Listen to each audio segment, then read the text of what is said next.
সাধারণত আমরা জানি পুরুষের চাইতে নারীর মধ্যে মমত্ব বোধ, স্নেহ, ভালোবাসা এগুলো বেশি থাকে। কিন্তু এমন একজন নারী বাংলাদেশের প্রধানমন্ত্রী ছিলেন যার মধ্যে কোনো মমত্ব, ভালোবাসা, স্নেহ কিচ্ছু ছিল না।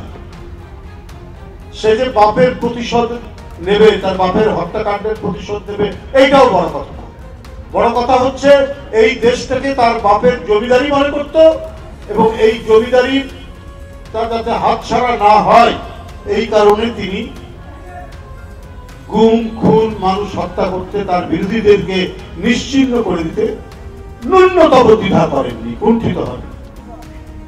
এটাই শেখ হাসিনার ছিল দর্শন, অন্য কিছু না।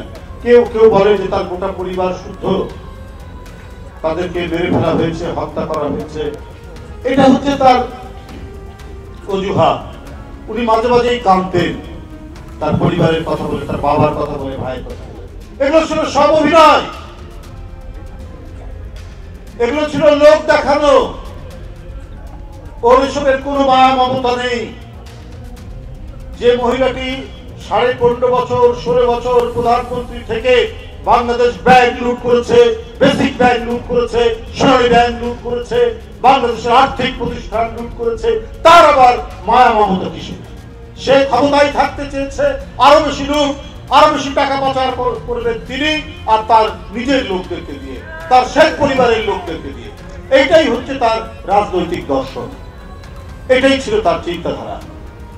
তার এই 16 বছরের দুঃশাসনে বিদেশ থেকে ঋণ পেয়েছেন প্রায় 18,60,000 কোটি টাকা, আর টাকা পাচার হয়েছে তার সময়ে 17,35,000 কোটি টাকা। তাহলে তার মধ্যে দেশপ্রেম ছিল? সে দেশের মানুষকে ভালোবাসতো? কখনই ভালোবাসত না। তার স্বপ্ন ছিল একটাই, আমি বাংলাদেশকে আর্থিকভাবে দেউলিয়া করে দিয়ে আমি চলে যাব। সেখানেও একটা প্রতিহিংসা তার কাজ করে যে তার বাবা যখন মারা যায় 1975 সালের 15ই আগস্ট, মানুষ কেন ইন্না লিল্লাহে পড়েনি? এই ব্যথা, এই বেদনা তার আছে বলেই জনগণের প্রতি তার একটি বিদ্বেষ, জনগণের বিরুদ্ধে তার একটি প্রতিহিংসা। আর দুঃশাসনের যে ভয়ঙ্কর দিনগুলো 72 থেকে 75, এবং সেই দুঃশাসন চিরস্থায়ী করার জন্য যেমন শেখ হাসিনা এবার করেছেন, তার বাবাও কিন্তু সব দল বন্ধ করে দিয়েছিলেন, কথা বলার সমস্ত প্রতিষ্ঠান বন্ধ করে দিয়েছিলেন, খবরের কাগজ পড়া বন্ধ করে দিয়েছিলেন, সমস্ত গণতান্ত্রিক যে মাধ্যম, গণতন্ত্রের যে শর্তগুলো সব বন্ধ করে দিয়েছিলেন। করে এক দল করেছিলেন সম্রাটের মতো, রাজার মতো, বাদশার মতো আজীবন ক্ষমতায় থাকবেন, এটাই ছিল তার ইচ্ছা। একদলীয় দুঃশাসন 5 সাল কায়েম করেছিলেন। এই যে এই